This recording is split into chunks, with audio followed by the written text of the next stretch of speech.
welcome to Ask the Accountant, or is it Ask the Accountant? Because actually, Ask the Bookkeeper for one day only, here at the ICB Summit 2024, and we have our first Pitstop Podcast. I think we'll just go straight into it. Explain who you are, why you're here, and what do you want to talk about?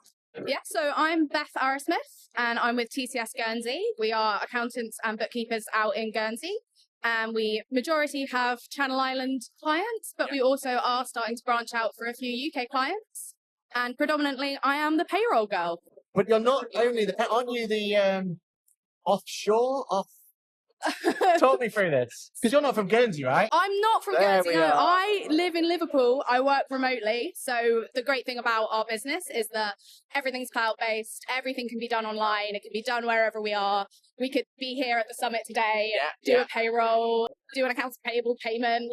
So I have a great little setup. I've got my home office and I sit and I run weekly payrolls. I run monthly payrolls. I'm doing HR admin. So yeah, I have a really fun weekly routine of repetitive payrolls and some great clients and some really fun employees that I get to interact with. And you say funny, like we watch the TikToks, we watch the Instagrams. You guys are smashing it at the moment, social. Really showing how much fun you have. But how does it feel? Do you almost get a bit of FOMO being? Oh my God, for sure, yeah. Because I'm the only one who works remotely. And sometimes other people in the office will have a day where they're working from home. But I do see these TikToks and I'm like, that would have been fun to go, and they all go on a little school trip. But I have my own fun. We get to meet up and come to things like this, go to Accountex. So I'm never really missing out. Yeah, exactly. So speaking of an event like this. Yes. What are you feeling with this at the moment? How are you feeling the vibes? Have you ever been to one of these? I was here last year and it was my first time last year. Yeah. And I loved it. It's really fun not only to then meet all of your almost co-workers in the ICB. Because ICB is a family, right? Really is. We're all really supportive of each other and we all love having fun. And so the Luca Awards themselves are going to be a blast. And we're nominated this year. Yeah.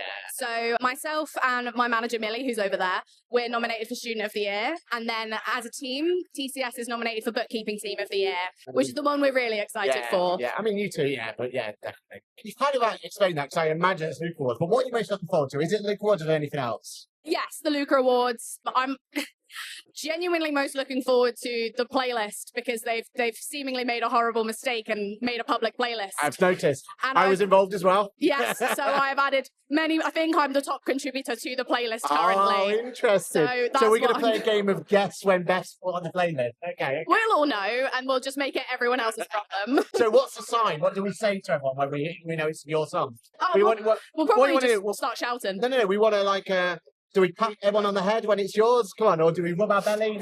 What do you want just people start doing the Charlie Brown. The Charlie Brown, right? Yeah. So if it's your song tonight, Charlie Brown. Okay, we'll try and make sure we get it on socials. Right.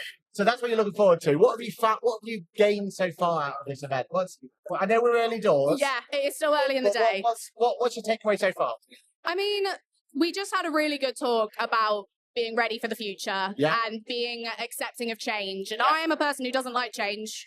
So I think it is a good kind of opportunity to look at some new things, think about our current practices and how we can be better and what we are currently doing that is good. And actually looking back and going, maybe some things don't need to change, but there are some things that we could be doing better. Well, maybe not change, maybe tweak, right? Tweak is a good word. Yeah, because no one minds a few tweaks here and there, but everyone gets a bit petrified from change, right? So it's scary. And we're doing our best to make sure that we're efficient and we're reliable, but some things slip through the cracks. And it's always good to take a step back and go, okay, what can we do better? Yeah, awesome. Okay, so these sort of events, there are people everywhere. If anything, it's so loud, right? There's too many people. There's so many people in this room. And you can look around, there's all these conversations happening. You've just talked about these amazing events you've been to, got the Luca Awards, you're going to have the social media. There's so much. You're going to be a sponge of just absorbing all this amazing knowledge. How do you take account from that? What's your top tips for anyone, especially for people maybe who've never been to an event before?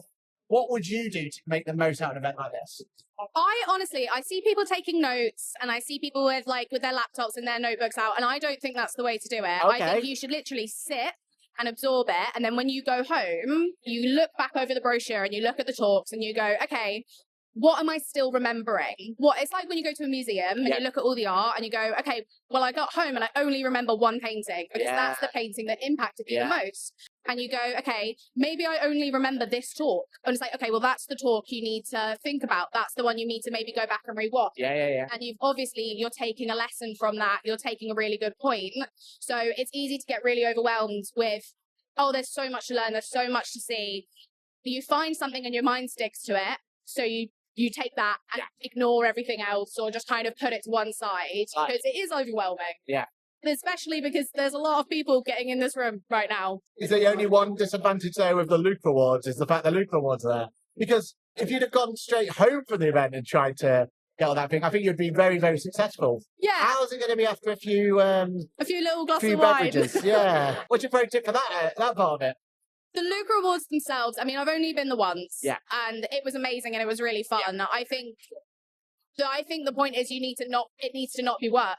You actually need to have fun and you actually need to take the time and celebrate these amazing people that you get to hang out with and network with, and celebrate their wins and their nominations and put aside, oh, I need to grow my business or, oh, I need to get more clients. It's like, no, this is a night of fun. Let's have fun. And I think that's it, isn't it? Like, I think what ICB do differently to others is they really emphasize that fun. Like that is their, you compare yourself to ITWs and all the other professional practices out there. ICB, they're about community, they're about fun, about that. So I think this is about celebrating that, right? 100%. It's championing people. Championing? Horrible word. Right. But it's very much, this is about the people. This isn't, yes, we've got all of these amazing softwares and these products, but really it's about the people that use them and how we can look after each other and how we can help each other. That's what ICB are great for. They've always got people who can offer you advice, or if you just want to gab, have a little yap, even if it's literally nothing to do with work. You've got these amazing people that look after you. Support them, right? Yeah, 100%. So you're someone who's very passionate about this industry by the looks of it. Well, what do you love most about this industry? So I've got like my work appropriate answer and then my more personal answer. And then we'll have both. Okay, the work answer is I like I like when it all adds up. I love the neatness of it when you finish a payroll and you're putting your journal in and it all zeroes out and all the payments are correct and there's no issues and you just have that sigh of relief of like, oh, everything's done, month end, everyone's been paid or the payrolls have been done, and that's so satisfying. My more personal answer is you get to be quite nosy. And that's quite nice because you know so much. You have to know so much about these businesses and these employees and like who's running it, who's in charge of what. You get to know these people really well. And some of those expenses that get put through. Yeah, we've all been there. We've all been there. So it is fun to be a little bit nosy sometimes. Okay, that's what you love about the industry. But what would you change about the industry? What keeps you in bed at night going, if only I could change X, Y, Z? I think I've got a very kind of existential view of a lot of this stuff. I think there's a lot of issues, I think, in general with business and how people try and make it personal and they try and be like, we're a people-led business, and they're not. Realistically, at the end of the day, these people want to make money and they want to make money efficiently. What I would hope would change is that we would lean more into the personable side of it, that your employees aren't just there to make you money. Your employees are there to help you, to help you grow your business. And your collaborators aren't just there to give you free advice. They're there to support you and to help you. Bottom lines aren't everything. No. And profit is great. Love profit.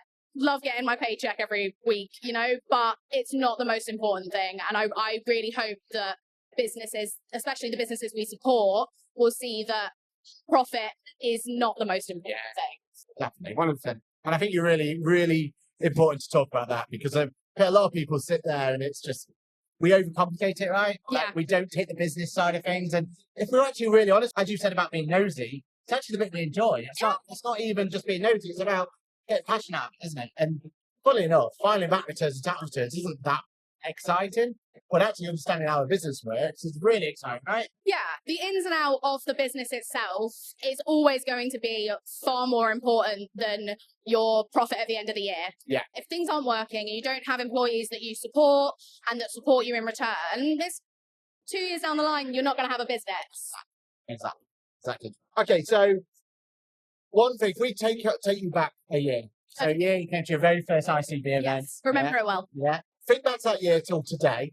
Think about one piece of technology or software, or even if it's just something you use new. And the idea of this conversation or this question is to think about something tech-related, software-related, that you wish you knew back then, you know now, that would have made your life so much better. Because it's all about letting these guys know some top tips. So is there something you can think of? And it can be fair if you want to, but what's a piece of technology that's changed the game for you in the past, say, 12 months? I mean, we've recently, in the past few months, started using Client Engager. Love it, love it. And it has been pretty life-changing for us. We've used so many different CRM, yeah, we've used ClickUp, and we still use ClickUp, and we love ClickUp. Yeah. We tried Pixie for a bit, that wasn't amazing. Yeah. I feel like we're keeping on top of things so much more. Things aren't forgotten as much. We can't ignore it because it's staring us right in the face and it's bright red and it's blinking, you know. And yeah, other than that, we're pretty solid on the stuff we use. We like using new software and we like integrating it. But from my end, because I'm only doing payroll really, not much changes for me. We use offshore payroll for our Channel Island payrolls, and then Buddy. Well, we started using Buddy as well, and we love them, and they're very good. Yeah. But predominantly, I would say Client Engager. Client Engager's good. I don't think they'll be too upset about that. Okay, so we've looked back a year, and we've seen what's impacted you in the last year. What about if we look forward a year? If you're going to look forward a year, how much do you think this word called, I think they call it artificial intelligence, AI? Now, do you think this is going to be a fad? Or is this something that's going to be game changing? And especially with you talking, I want to know your point of view if you think AI is going to have any impact whatsoever. Dubious about AI. Okay. Not in the sense that I think it's going to take all of us over and be evil Skynet kind of thing. I think it's not ready yet. I think it's not accountable, so we can't have accountability in AI currently. Yeah. And for payroll at least, I don't really see it having that much impact. Maybe people could disagree with me, but so much of my work is already automated.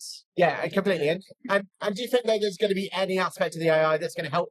I mean, sure. I currently can't think of any. In the payrolls. I mean, from a bookkeeping accounting point of view, we're amazing. Like, oh, this is going to be this, really exciting. Life, and what are we going to do from the payroll side? And what is them? I can't think of anything because like I said, so much of what I already do has automated processes. Yeah. And there is so much human intervention needed with payroll because of things like it's so human. Yeah. You can't have a software that calculates, oh, I forgot to clock in, I've emailed this person. Like there's no real way of having that human element because it's you're paying people, you need people to pay them. Like, and maybe in 5 years when everyone's more tech literate, but currently we've got 60-year-olds who can barely clock into the till. Like AI's not going to solve that people. You need someone who knows the people and knows their habits and isn't a software and can actually go, okay, yeah, but I know that this person is always going to email on a Tuesday because they've forgotten to do that. So I know that I have to wait to do this to a Tuesday. And, oh, it's 5 o'clock. I haven't had the email yet. Better give them a call just to remind them. Like, that's stuff that they can't do yet. Maybe one day. Maybe that's what it's got to be. It's about out of a job. breaking the human habits. Maybe that's what AI is going to do, right? But then I think the human habits are important. And they keep it interesting. Well, we remove humans and replace them with robots. Then we get to Skynet. do robots eat payroll? I don't know. Is that how it works? I don't know. I don't think they have rights. So on that bombshell, that is the end of Ask the Accountant or Ask the Bookkeeper at the Bookkeeping Summit 2024. It's been amazing. Thank you so much for giving me your time. Thank you for having me. Now you're going to go into that camera over there and you are going to plug some more about anything and everything. Go for it. Right, so I'm Beth Arrowsmith. I'm Elizabeth Arrowsmith on LinkedIn. Please add me. And if you are an accountant or a bookkeeper who maybe doesn't quite like hospitality clients, give us a ring, give us an email. We're TCS Guernsey, and we love hospitality clients, and we'd be happy to take them on for you. I love that. And with that, we've got more Pitstop podcasts coming your way. So make sure you like, subscribe, all that sort of stuff for more amazing conversations like this one. Thank you very much. Thank you. Thank you.